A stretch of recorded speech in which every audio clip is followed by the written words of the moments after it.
took me 4 years of discipline to buy that car. No vacations. No impulse buys.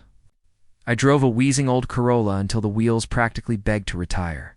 The day I rolled my Lotus Emira into my cul-de-sac, my buddy Jake came jogging out with his phone already recording.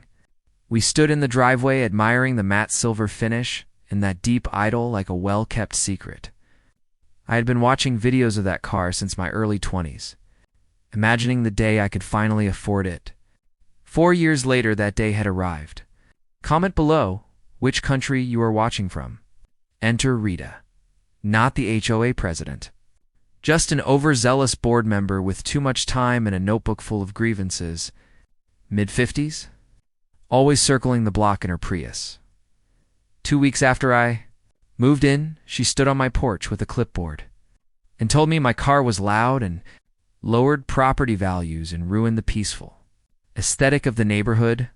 She said I should replace it with something cleaner. She suggested a Tesla. I had read the HOA bylaws cover to cover. Nothing in them banned sports cars. Nothing in them addressed vehicle noise levels. Nothing in them gave any board member authority over what I parked in my own driveway. I kept my driving completely respectful. Never revved unnecessarily. Never blocked anyone. Model neighbor by every standard. Weeks passed. The Emira stayed in the driveway and sounded exactly as advertised. Rita started circling more frequently, scribbling in her notebook, pretending to inspect trash cans and sidewalks that needed no inspection. Then one evening after an HOA meeting, I came home to find red spray paint across my rear window that said, "I warned you." All 4 Pirelli tires slashed flat. Both side mirrors snapped clean off. My hands were shaking as I pulled up the Ring camera footage. Rita in a hoodie and gloves with a spray can. She worked methodically and with practiced calm. Slashed each tire one by one, painted the window, then turned directly toward the camera and flipped it off before walking away like she was heading back from the mailbox. I called my attorney Sam that same night, and we went through the footage frame by frame.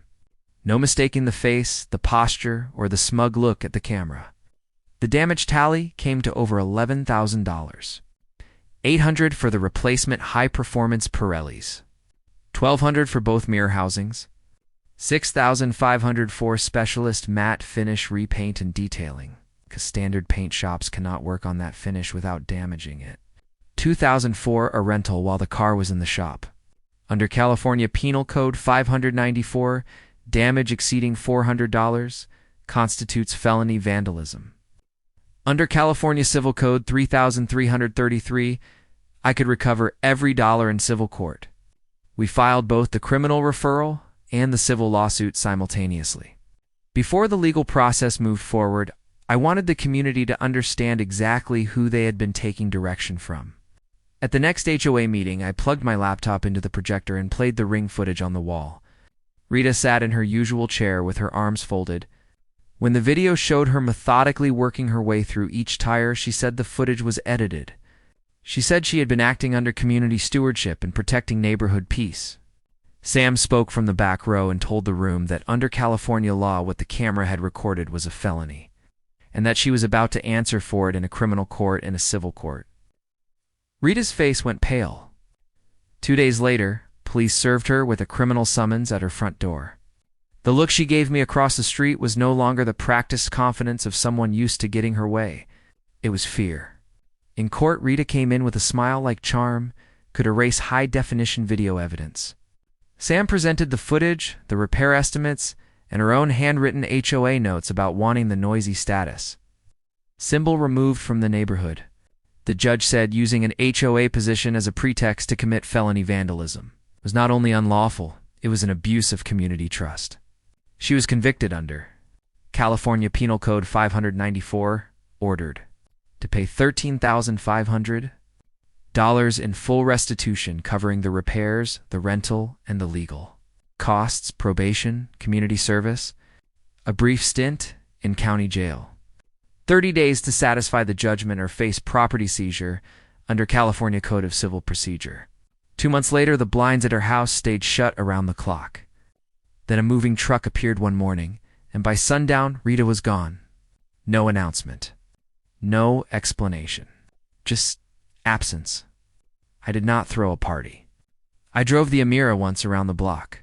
Tires new. Paint restored. Engine exactly as it should sound. A few neighbors waved. I parked it in the driveway, stepped out, and for the first time in months, I breathed without tension. Sometimes winning is not about making noise. Sometimes it is about letting the truth and the law make it for you. Drop a like if this story hit different, and tell me in the comments how long you would have waited before picking up the phone and calling your attorney.